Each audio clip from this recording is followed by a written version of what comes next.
പ്രധാനമന്ത്രി നരേന്ദ്രമോദിയെ സ്വീകരിക്കാനുള്ള ആവേശത്തിലാണ് തലസ്ഥാനം. ഈ മാസം 23-നാണ് പ്രധാനമന്ത്രി നരേന്ദ്രമോദി തലസ്ഥാനത്തേക്ക് എത്തുന്നത്. തിരുവനന്തപുരത്തിന് മാത്രമല്ല, കേരളത്തിന് നരേന്ദ്രമോദി കാത്തുവച്ചിരിക്കുന്ന വമ്പൻ പ്രഖ്യാപനം എന്താണ്? അനന്തപുരിക്ക് നരേന്ദ്രമോദി കാത്തുവച്ചിരിക്കുന്ന വമ്പൻ സർപ്രൈസ് ഗിഫ്റ്റ് എന്താണ്? കേരളം തന്നെ ആകാംക്ഷയോടെ കാത്തിരിക്കുന്നത് ആ ഒരു പദ്ധതി പ്രഖ്യാപനത്തിനാണ്. 529 കോടി രൂപയുടെ പദ്ധതികളാണ് പ്രധാനമന്ത്രി നരേന്ദ്രമോദി കേരളത്തിനായി, തലസ്ഥാനത്തിനായി പ്രഖ്യാപിക്കുക എന്നുള്ളതാണ് പുറത്തുവരുന്ന വിവരങ്ങൾ. അതിൽ ഏറിയ പങ്കും റെയിൽവേ വികസനവുമായി ബന്ധപ്പെട്ട വലിയ പ്രഖ്യാപനങ്ങളാണ്. കേരളത്തിന് 4 പുതിയ ട്രെയിനുകളും തമിഴ്നാട്ടിന് 2 ട്രെയിനുകളുടെയും പ്രഖ്യാപനം ഈ വേദിയിൽ പ്രധാനമന്ത്രി നരേന്ദ്രമോദി നടത്തും. തലസ്ഥാന കോർപ്പറേഷനിൽ BJP അധികാരത്തിലെത്തുകയാണെങ്കിൽ പ്രധാനമന്ത്രിയെ 45 ദിവസത്തിനകം തിരുവനന്തപുരത്ത് എത്തിക്കുമെന്നും തിരുവനന്തപുരത്തിന്റെ വികസന മാതൃകയുടെ മാസ്റ്റർ പ്ലാൻ പ്രഖ്യാപനം പ്രധാനമന്ത്രി നടത്തുമെന്നും BJPയുടെ സംസ്ഥാന അധ്യക്ഷൻ രാജീവ് ചന്ദ്രശേഖർ പ്രഖ്യാപിച്ചിരുന്നു. തലസ്ഥാനവാസികൾക്ക് നൽകിയ ആ വാക്ക് പാലിക്കുകയാണ് ഇപ്പോൾ രാജീവ് ചന്ദ്രശേഖർ. 23-ാം തീയതി തലസ്ഥാനത്തേക്ക് എത്തുന്ന പ്രധാനമന്ത്രി നരേന്ദ്രമോദി മലയാള മണ്ണിന്, തിരുവനന്തപുരത്തിന് വലിയൊരു പദ്ധതി പ്രഖ്യാപിക്കും. വരുന്ന നിയമസഭാ തെരഞ്ഞെടുപ്പിൽ BJPയുടെ നേട്ടമുണ്ടാക്കാൻ, അടുത്ത 5 വർഷക്കാലം കഴിഞ്ഞ് നടക്കുന്ന ലോക്സഭാ തെരഞ്ഞെടുപ്പിലും അടുത്ത തദ്ദേശ തെരഞ്ഞെടുപ്പിലും BJPയുടെ വെന്നിക്കൊടി പറിക്കാൻ തലസ്ഥാനവാസികൾക്ക് ഒരു വലിയ ഗിഫ്റ്റാണ് BJP കരുതി വച്ചിരിക്കുന്നത്. പ്രധാനമന്ത്രി നരേന്ദ്രമോദി ആ ഗിഫ്റ്റിന്റെ പ്രഖ്യാപനം തലസ്ഥാനത്ത് നടത്തും.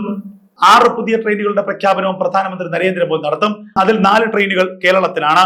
Thiruvananthapuram Tambaram Nagercoil Bengaluru express, Thiruvananthapuram Hyderabad Guruvayur passenger express തുടങ്ങിയവയാണ് കേരളത്തിന് കേന്ദ്രം പുതുതായി അനുവദിക്കുന്ന ട്രെയിനുകൾ.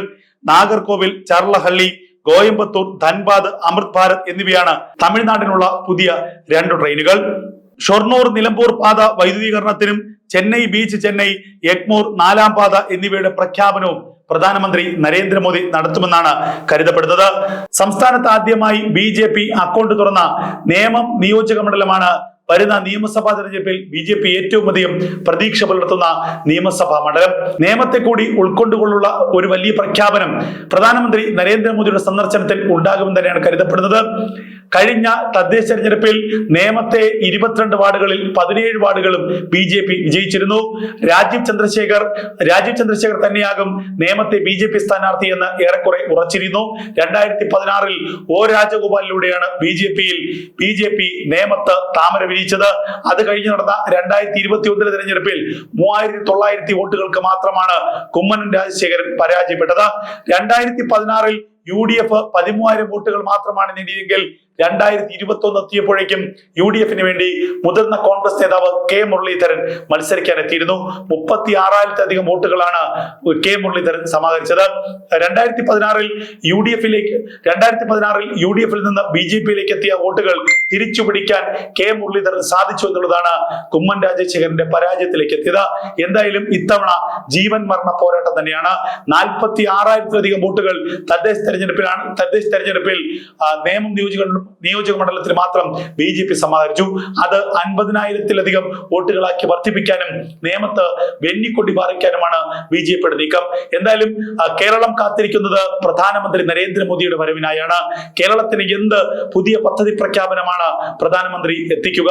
2026 നിയമസഭാ തെരഞ്ഞെടുപ്പിൽ വലിയ മുന്നേറ്റം ഉണ്ടാക്കാൻ, വലിയ അട്ടിമറി വിജയം നേടാൻ BJP കാത്തിരിക്കുന്നു. അതിന്റെ മുന്നോടിയായി വികസിത കേരളം എന്ന പ്രഖ്യാപനവുമായി പ്രധാനമന്ത്രി നരേന്ദ്രമോദി അധികം വൈകാതെ തിരുവനന്തപുരത്തേക്ക് എത്തും.